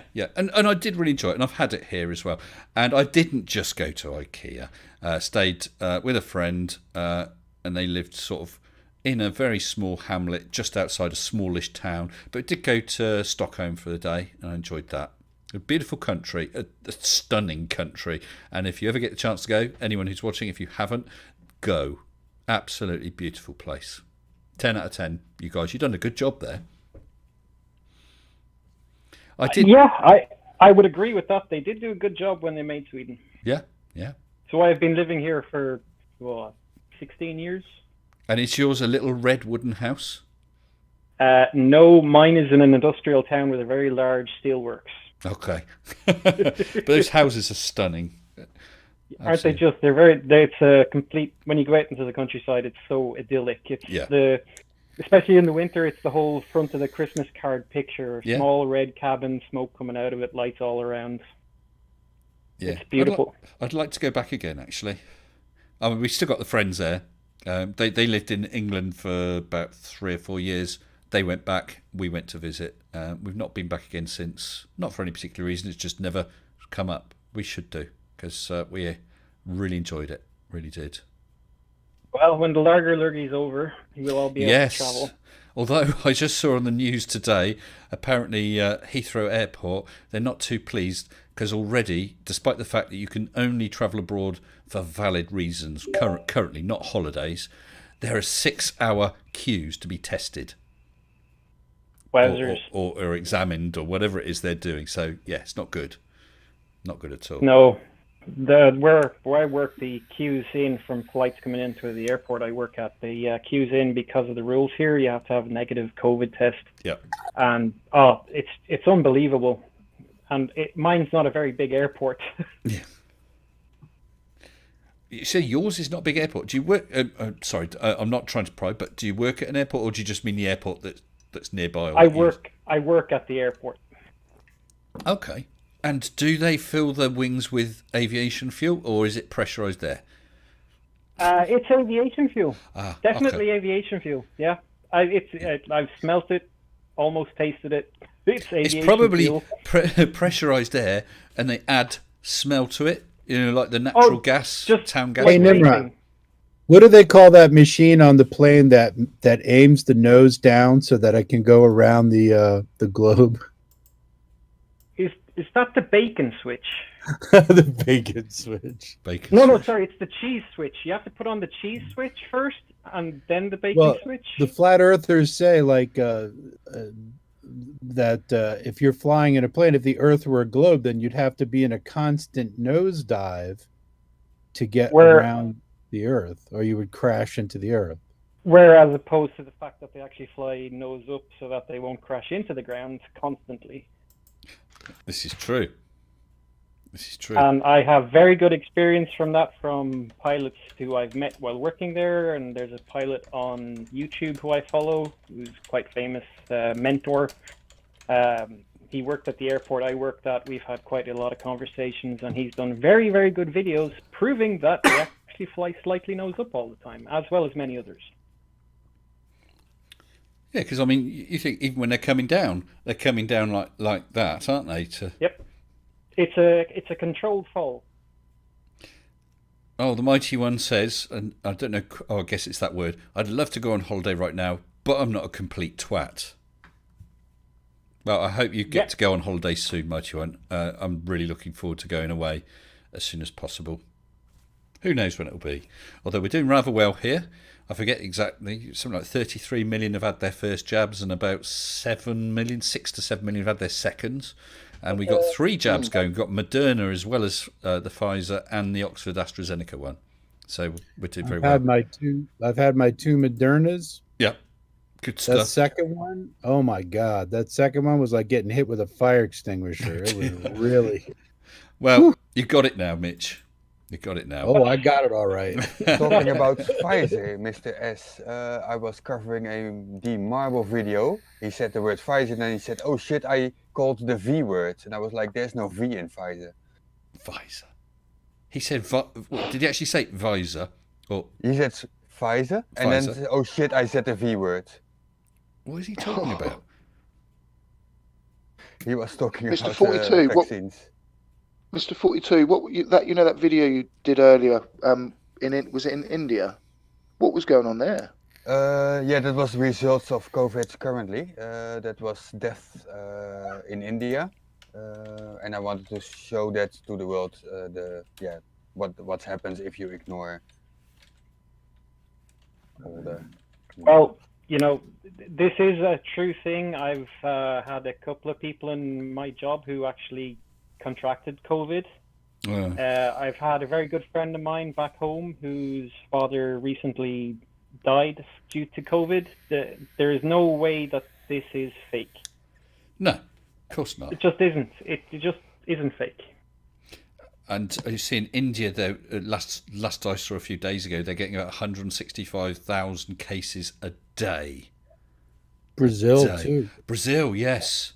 Brazil is about 70% short of necessary vaccine to really turn a pandemic.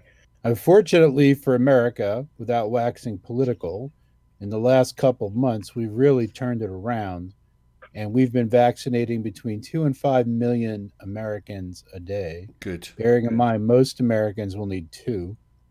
But we've actually gotten from nowhere to somewhere. Brazil has gotten from somewhere to nowhere, and it's going to be a real calamity. I know, and Bolsonaro is still bad-mouthing it, and because some of the states in Brazil are trying to bring in social distancing or closing shops or whatever, and Bolsonaro has been taken to court. Yeah, he said he's going to send the troops in, what he said. To force them to remain open. I'd like to say Sweden was doing the right thing here, but they're not really. Everything is just a recommendation. Yes. It was a bit of an experiment there, wasn't it? Yeah, they only recently, certain localities forced people to wear masks while taking public buses, transport. But my airport, because it's privately owned, we have a rule, everyone has to have a mask inside. But otherwise, we recommend strongly that you wear a mask and keep social distancing. But I mean, generally, and it just doesn't work. Well, no, I would tend to agree with you. Although generally, Swedes are a population that tend to follow the rules and regulations and recommendations, aren't they? Whereas other countries, like here, for instance, and perhaps in America, there's more people who say, "Stuff it, I'm not going to do what you tell me." Mr. Sensible. No, I'm including us there as well. You could say that, Mr. Sensible, but this one this COVID thing, people are very, very much not following the rules. Well, I hope that doesn't And I come don't back know to why. bite them on the arse. It is coming back to bite them on the ass. Well, now Pinion's pointed out, I said about India, that there is 1.4 billion people there. Yes, of course. But what you also have to remember is they've not got much of a medical and health service compared to countries like Sweden, UK, States and whatever. They do, but it's very limited. It's very economically and geographically limited. For example, if you were to go strictly by geography, square kilometers, most of India is rural. Believe it or not, most of India is very, very spread out. Same thing with China. It's an Vast. enormous country. And in China, there's 200 cities that are 1.5 million people or more in China. Yeah, and you're trying to tell me their infection rate is under 1%? I'm not trying to tell you anything about it. I don't know.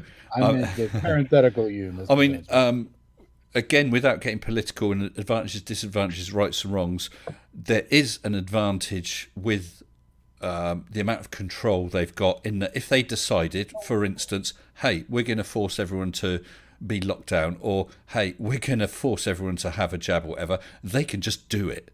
And they can put massive resources in behind something like that. I'm not saying it's right to do something like that, but I mean, there's the whole stories, whether they're true or not, about people being locked into their tower blocks and the doors welded shut. There you go, you're locked down.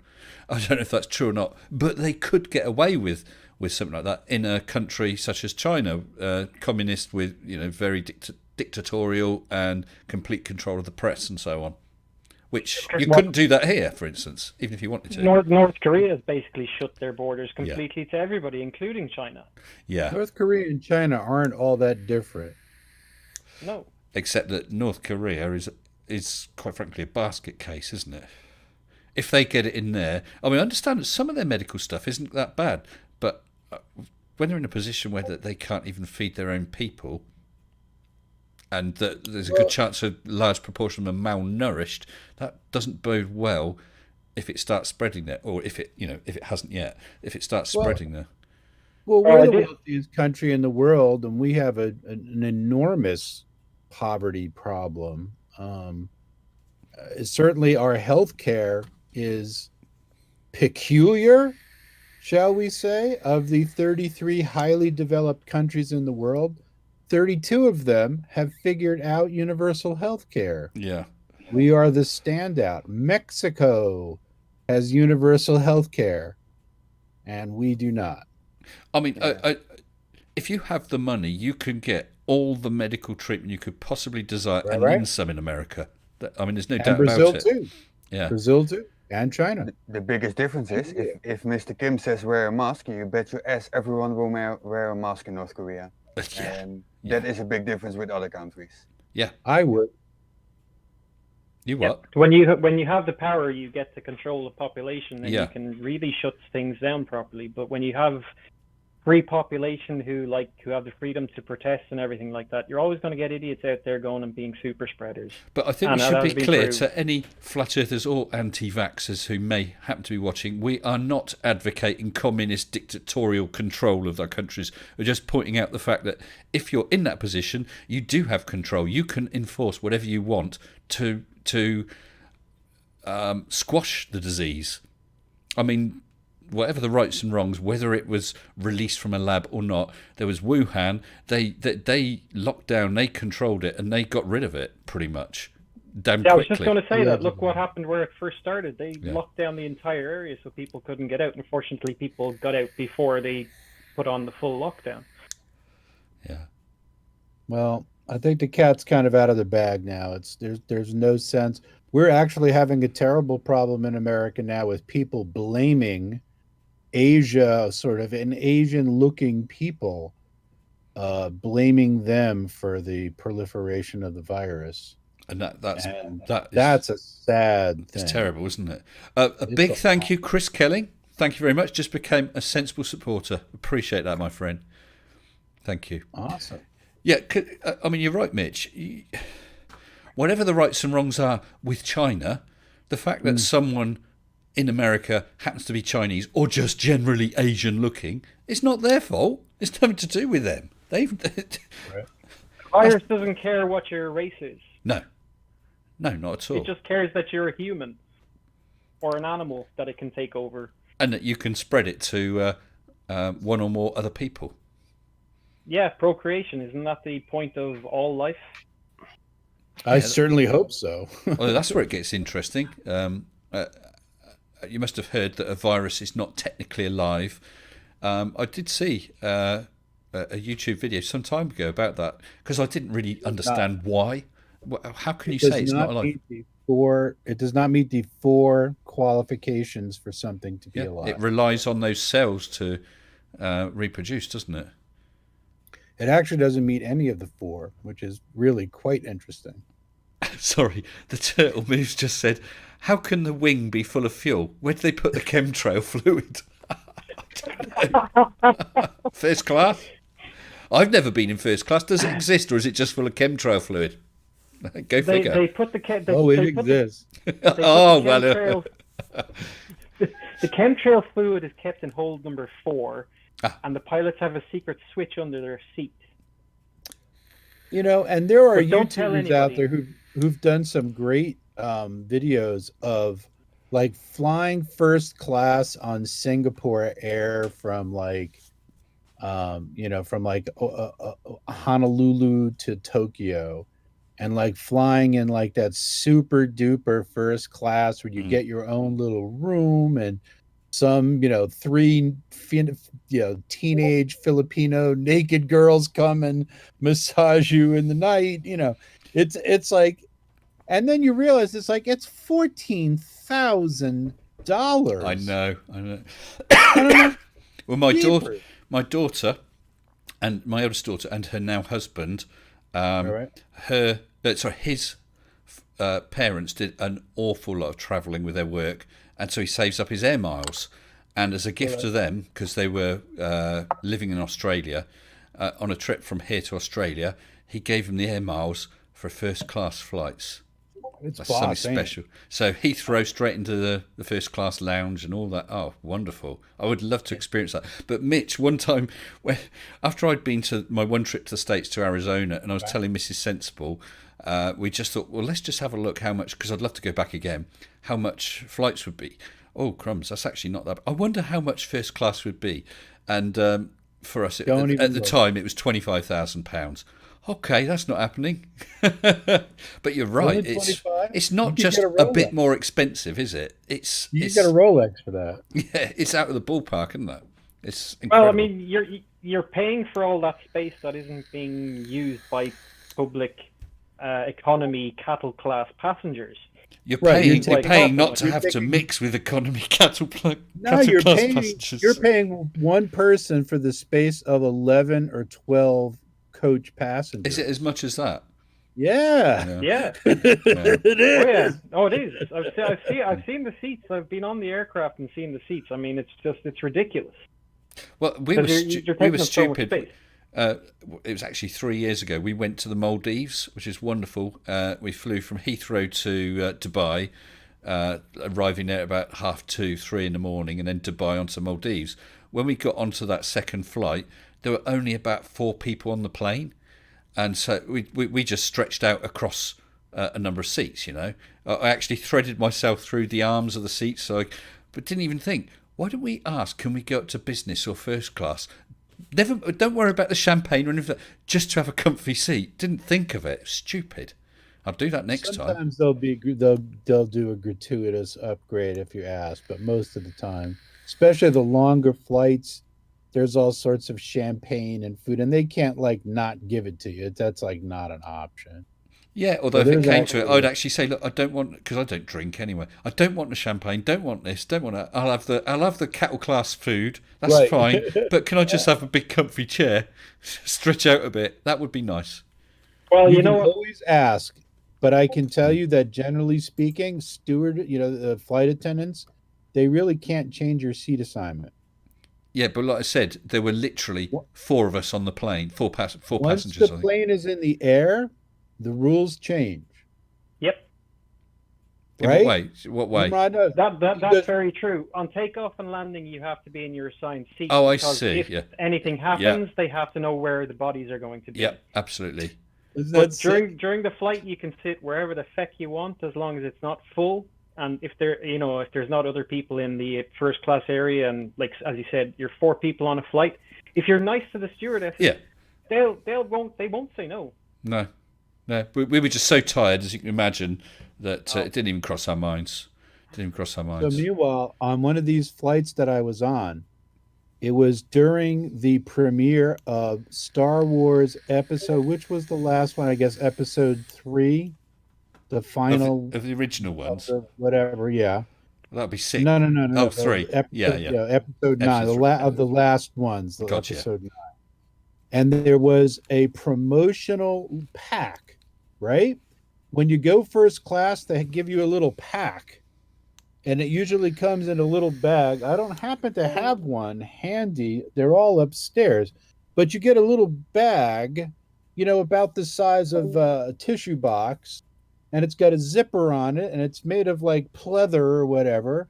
And it usually has the logo of the airline on it. Yeah. But this was a special promotional Star Wars one. Oh, nice. Keep that. It'll be worth something. It was black and it had the Jedi symbol on it. That sounds very nice, Mitch. In cattle class, we just get a sick bag. Yeah. Yeah. And we're joined by Captain Welshie. Hello, Captain. Hey, Cap. He's been sat in the waiting room for quite a long time, so I do apologise for that. Oh, Speak Truth, you had to drop out. That's fine. Thank you very much for visiting. Anytime, my friend. You take care. Captain Welshie, are you alive? Oh, no. Something terrible's happened to Captain Welshie. Oh, well. He'll get over it. He's at the loo or something. He's gone for a Riley. Yeah. Oh, what did you think of that comment by Riley about density and mass? I think he's a fucking moron. He is. He is literally. Okay. I've just realised I have my high horse again, but let me tell you something you need to know. Density in and of itself is a meaningless term. Okay. If you'll notice when we talk about the density of water, for example, we'll say something like 1 gram per cc at 4 degrees centigrade. And you might wonder, it's like, well, why do we have to mention the temperature? And the reason is because the temperature has everything to do with the density of literally every substance is a factor in the density. The reason why we could send the balloon up was because we increased the temperature a little differently in a hot air balloon, not like a mage balloon, but because we increased the space and the energy that all of the air molecules have, and yes, they will actually give lift to the balloon. It's pretty amazing. Well, sorry. I was going to say, but ice and water have almost the same density. Ice is actually a little less. It's 1/10 less dense than water. And that, my friend, is why 1/10 of an iceberg sticks up above the sea. Because it is 1/10 less dense than water. And I've found that video again, and what Sleeping Warrior's comment was the density has changed, though. He's changed the volume. Mass has been kept the same, but the volume has not. Well, where'd it go? The volume. He's right that the volume has changed. The ice cube is shrunk because half of it's melted. But he says the mass has been kept the same. How the hell can the mass be kept? That means then, if the mass is the same, those drips of that little puddle of water on the floor has zero mass. Well, does he mean like the mass of the whole system hasn't changed? Because I guess that's true. But then, if that would be true, let's say you had those ice cubes on the Newton meters inside some big container, then that mass is still there, but it would no longer be reading on the Newton meter, would it? No. Let's face it, the guy's a total chuff nugget. He's a noodle-necked gimboid. He's an idiot. his understanding of science comes from other flat earthers. So, I mean, how good are you going to go there? You know, His brain is the densest material on Earth. Well, apparently, we do have Welshie, Captain Welshie. He had an issue with his Discord. Hello, Captain. Are you here now? He's still in the car, and Graham said, "This has got a lot of pop-up." Hello. Yes, sir, I am. You are? Yes, sorry. I just got Hello. a DM for hi. Good evening to you. And we've also got another person. I'll bring him in as well at the same time, so he doesn't get sat there for ages. We got dog. Hello, dog. Oh, failed. Try again. Hello, dog. Maybe he was scared of my cat. Hello, dog. If you wanted to run away again. Okay, he's run away again. Oh, he's run away. He's gone for. He's not even in the waiting room now. Oh dear. Never mind. Did my cat scare away the dog? It could be. Years and years ago, I saw this book, and it was pictures of cats with speech bubbles in various situations. And one was this cat facing a dog, and they're both just staring at each other. And the cat says, "Dogs are really stupid." And the dog says, "What's a dog?" Only a cat lover could understand that. Yeah. I'm not. I wouldn't say I'm just a cat lover. No, nor am I. We got 2 dogs too. But if I had to choose, do you want a dog or a cat? I would choose a cat.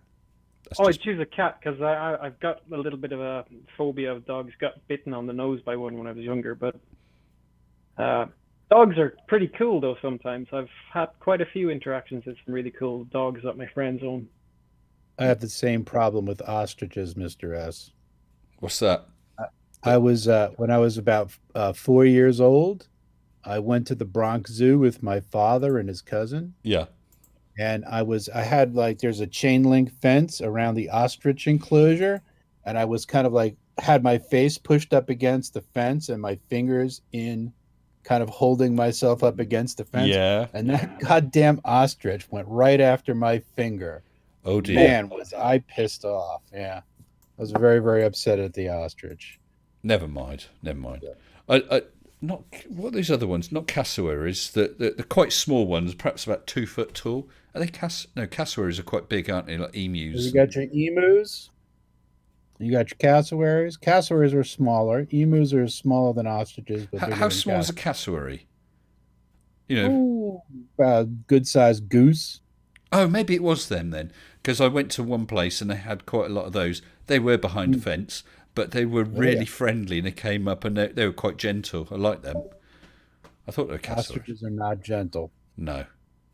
No. And the teeth on them. They're would you be able to get very rare, by the way. Would you be able to get a dog sitting on your shoulder like this? You could with one of ours. We got 2 little dogs. One's a Jack Russell, and she's a fat little barrel, and we lost someone else then. Oh, it was him. Mr. 42's gone, and who was it was speaking? He's just disappeared. Oh, Nimrod. Hello there, pal. I don't know what happened to you there. Are you back? I am back. I don't know what happened there. Yeah, but our other dog is a toy poodle. Toy poodle. No, not Kiwis, Mr. X, Mr. Y. No. Yeah, toy poodle. She's a tiny little thing. She's as small as a cat, if not smaller. Ooh. Arnold could put her in a place. Arnold could put one other put everybody in their place. Called the Rhea, R-H-E-A. Yes. Yeah. And that's pretty much it for your flightless non-penguin birds. Which is something I often think about. As I said, I've been watching a lot of streams lately while I've been working or listening to them. And there was an evolution creation one. And it was talking about intelligent design. Yeah, well, you can't have a wing that does, half a wing or whatever. Well, in effect, what the hell have penguins got, and emus and ostriches and so on? They're no good for flying. Penguins actually do sort of fly, only they use water rather than exactly. Air. It's modified, isn't it? Exactly, It's the same principle. Same thing with whales. They've got the exact musculature of an odd-toed ungulate. You know, Their it could be their front could be a flippers bad- have all they front flippers have all the bones that are in a human hand. They even have the Yep. thumb part there. It's They just have thumb, modified they have- extremely. and they have the remains of hip bones as well, don't they? Correct. As do snakes. The In fact, vestigial. snakes have got the little, I forgot what they called them, the little, like a dog has got a dew claw, the snake's got back legs, hasn't it? And hips, I believe, or the remains of hips. Sure, Are you I've sure seen. about that? I'm not. No, I think. don't- I'm not 100% on that. They got the remains of the rear legs though, and now Yeah, let's opinions. put that out to the crew out there if anybody knows if do snakes have hips? Right, we'll find out. Now opinion super chat at 59 sec. Thank you. Now a noodle neck gimboid. Love it. What is it? Is it something you can eat? Yeah, you go right ahead. See if you have a plate of gimboid a Sleeping real Warrior. Is a gimboid a real thing? Or is it just a word that was made up in Red Dwarf? Red Dwarf. Yeah. It's like, smeghead is actually a little bit different because Yeah, it sounds like a made-up word, so they could get it past the censors, but it's not. We'll say no more. You can just imagine the BBC. Oh, gimboid, yeah, that's smeg, yeah. It's like the Father Ted thing with feck and all. Well, the Irish do say that though, don't they? Oh Yeah, we do, but you can say it on television because it's not technically a curse word. And have you come across? I spoke about them before. Those three ladies who sing rude songs. What? Oh gosh, I'll think of their name in a minute. And they did the song about Ryanair. Cheap flights. Can't say I've seen that one yet. I've seen other rude songs about Ryanair, but not by three. Oh, they're fantastic. I'd play it on the stream. It's something Ada. I think it's called something Ada. It's at Cheap Flights. Cheap Flights. So, fascinating Ada. So what I'll do is I'll grab the link. Oh, I better pause it. Oh, it's advert anyway. I'll grab the link. I'll pop it in the stream. Guys, you are gonna love that. Check out their other songs. They did one. This is three sort of middle-aged women, but they did another song about dogging and all sorts of other things. They are brilliant. Honestly, I can't. Fascinating Ada, and I'd love to see them live. I actually remembered. Right, what was I looking up? Snakes and hips. Oh dear. Okay, that seems to have been a link to Conspiracy Cats makes his own daughter repeat. Oh, was his it? lies. Oh, damn. I put the wrong link in. Hold on. YouTube. Let's go on to that. I could have sworn I picked up the link. Don't worry about it.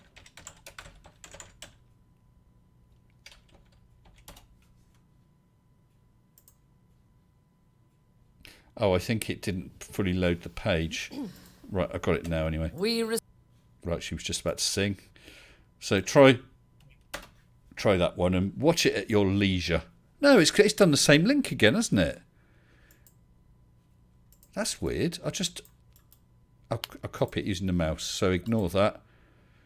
Third time lucky. Yes. That's it. ZA lowercase g. Yeah. All right, so that's the Cheap Flights one, the last one. Absolutely brilliant stuff. Yeah, by all means, take yourself off mute and have a listen to that, Nimrod. You'll enjoy it. And it's everything they say about Ryanair is so true. I won't doubt that. I just so happen to work for an airport that has Ryanair and Wizz Air flights. So I know all about all those bad things about Ryanair. And I still fly with them, and I have no problems because I know the rules, so I know that I'm not going to have to pay. I flew with them just the once, and that was my trip to Sweden. And I forget how much it was. It was really cheap. It was something like £70 return for all of us, 4 of us at the time. Brilliant. Then we went to the airport for the flight back, and they said, "You've missed your flight." I said, No, it's 9 o'clock. They said, "No, it's 9 o'clock this morning." I said, no, there's no way I'd have booked a flight for 9 o'clock in the morning when we were several hours away. No way. And the website at the time, this is going back a few years, was a bit dodgy. And so I suspect that's what's happened. Either their website screwed up or it was unclear. But okay. I said, well, we need to get back, so we need to get on another flight. They said, yeah, there's just a service charge for changing it. Okay, and I bet that's per ticket, £15 a ticket or whatever. No, £270. Yeah, missed flight departure fee. Yep. Yeah. And I bet they would have sold that ticket on to someone else. It's absolutely terrible. Anyway, so we've never flown with them since. I do know that people do succeed with them. If you ever fly with Ryanair again, and that's a big if, I'm pretty sure. Yeah. If you do miss your flight, the cheapest option is to just go onto their website and book a new flight with them instead of paying that airport fee, because the airports are forced to charge you a huge amount more than what's available online. And I tell that to my customers all the time. Hey, it's going to be much cheaper. Go and do it online. Well, don't pay us. Mitch, I've just done a thing on snakes and hips, and I found a livescience.com, and it said millions of years ago snakes were hip. It said once upon a time snakes had legs. A new discovery reveals at least one had hips too. A newfound fossil could help scientists piece together a murky evolutionary history of snakes. Until now, prevailing thought was that early snakes were already lacking legs when they slithered out of water onto land. That may not be true, however. The species is Najash rionegrina, lived around 90 million years ago in Patagonia. It says the new species definitely a snake that corroborates the terrestrial origin of snakes and rejects hypothesis that relates snakes to extinct marine lizards called mosasaurs. Yeah, Moses. Yeah, said that it shared vertebral and skull characteristics common among modern terrestrial snakes and necessary for life on land. So did a quick Wikipedia there for you, Mr. Sensible. It's talking about pelvic spurs. Pelvic spurs. That's the word that stick out. There's a photo as well, isn't there? It's on Wiki, is it? Yeah, it is on Wikipedia. Yeah, external view of anal spurs on a male python. Python spurs. I knew this conversation was going to end up here at some point. Python? Anal. So which page is that on? I'll call it up. Pelvic. Search Wikipedia for pelvic spur, because that's what it's up here as. And it looks like a dew claw on a dog, doesn't it? Or similar to. Yeah, very, very similar to that little dew claw thing. My thing isn't doing anything really. My internet's not searching. It's an inter-not right now.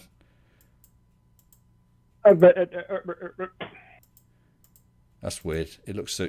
Let's try Wiki again. Wiki. Oh, Wikipedia. Don't know if you can see that. Yeah, I can. Look at that. Well, people can Google that. For some reason, Wikipedia's not working for me. Pelvic spur, and there is a photo of them. In effect, the remains of snakes' legs, the residual remains. Does it see shockingly that all animals on Earth have a common ancestor? Yeah. Shockingly. Apart from Nathan Oakley, I think he evolved on his own. Nathan Oakley, I strongly believe that he has to be an alien. Yeah. I'm thinking something like Australopithecus afarensis or something like that is what I'm thinking. Is he the last remaining Neanderthal? Yeah. I was thinking more that he's descended from some sort of purple toy. And he's trying to make more purple toys, but he's using the wrong hole. And no comment. No, probably wise. Probably wise. I've not checked I his got to channel. run, everybody. I actually have to go back to work. Oh, that's a It's bummer. been great chatting with you. Isn't that sad? It's been great chatting with you all. Yeah, it's been fun, hasn't it? And I mean, it's 11 o'clock. I'm on at 7 in the morning, so I think I'll call it a night as well. So thank you very much, Mitch. And Take care. thanks to Julie for running all the way downstairs. Right on. Well, take care. All the best, mate. Thank you. Bye-bye. And he's out of here. Oh, Dr. Bob eventually disappeared. Speak truth, seek truth. He said he had to go. Guys, got Nimrod and Joe. You still there, Joe? He's muted, but yeah, he's muted. there. That's right. So what I'm going to do is so it's basically just me, you, and your cat then, Nimrod, right now. She's not talking very much today. For No, some but she's reason. being incredibly cute, isn't she? As always. Yeah. Loves my beard when it gets long. So listen, what I'll do is I'm going to pop you over.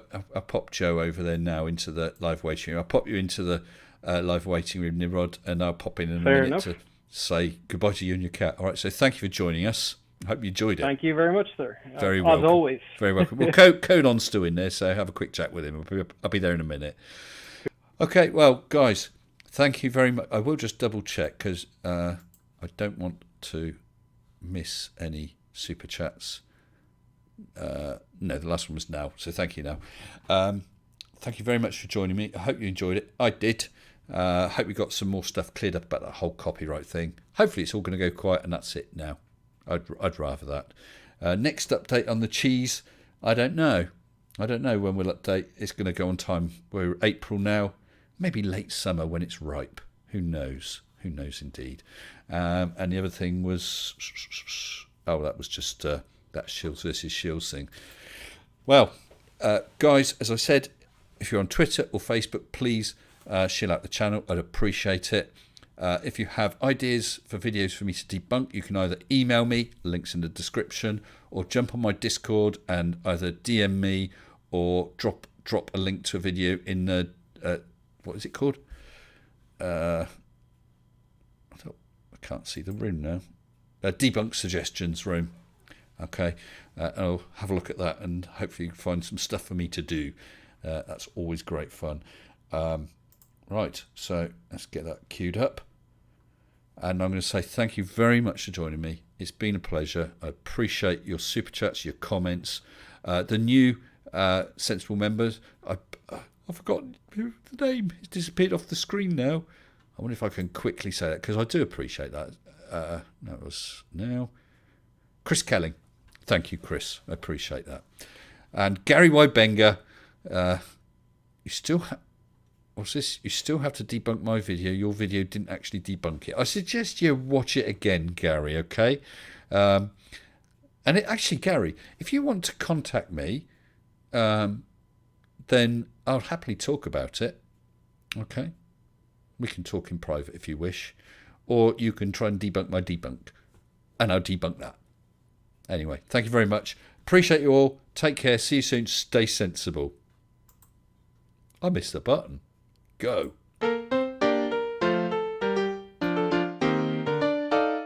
Mr. Sensible, Mr. Sensible, bring me some cheese, and get me only the best if you please, best if you please. Here are some flowers, let me display them. Yea, Dr. Warlow, you have Arnold slay them. Mr. Sensible, you are a man. Every subscriber is a faithful fan. Bring your logic and your cheese. Mr. Sensible, help us out, please. Mr. Sensible, I needed proof of gravity, so I jump off the roof. It's hard enough, let me go further. Why was I ever such a darn flat earther? Mr. Sensible, I'm such a clown. I am the laughing stock of the town. Bring your logic and your cheese. Mr. Sensible, help me out, please. Mr. Sensible, bring me a sphere, to which the waters of the oceans adhere, have explanations, but let me be kind.